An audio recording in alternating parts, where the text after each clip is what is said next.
રાજકોટ શહેરના જંગલેશ્વર વિસ્તારમાં સરકારી તંત્રની ટીમો ત્રાટકી હતી। કરોડોની કિંમતની સરકારી જમીન પર વર્ષોથી જમાવાયેલા દબાણો દૂર કરવાની દિશામાં તંત્રએ પ્રથમ તબક્કે નોટિસ ફટકારવાનું અભિયાન શરૂ કર્યું। પૂર્વ વિભાગના મામલતદાર નિલેશ અજમેરા અને સર્કલ ઓફિસર સત્યમ સેરસિયાના નેતૃત્વમાં મનપાની ટીમ અને તમામ તલાટીઓનો કાફલો જંગલેશ્વર પહોંચ્યો હતો। આ કામગીરી દરમિયાન કોઈ અનિચ્છનીય બનાવ ન બને તે માટે પીઆઈ સરવૈયા, એસપી જાદવ સહિત 60 થી 70 પોલીસ જવાનો ચુસ્ત બંદોબસ્ત ગોઠવવામાં આવ્યો હતો। તંત્ર દ્વારા કુલ 500 જેટલા ગેરકાયદેસર વસવાટ કરતા આસામીઓની નોટિસ ફટકારી દેવામાં આવી।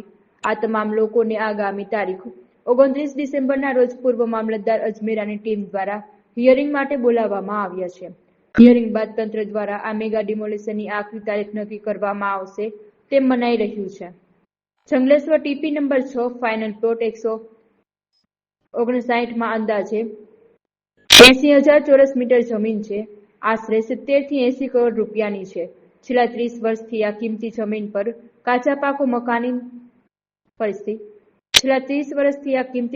પર કાચા પાકો મકાનો બનાવી દબાણ કરવામાં આવ્યું। એટલે લેન્ડની કોર્ટમાં જોગવાઈ છે કે જે સરકારી જમીન, સરકાર હસ્તકની જમીન હોય તેની સામે કાર્યવાહી કરવી, તે અનુસંધાને કાર્યવાહી કરીએ છીએ। આશરે મકાન તો અત્યારે સર્વે સાથે નોટિસ આપવામાં આવે છે।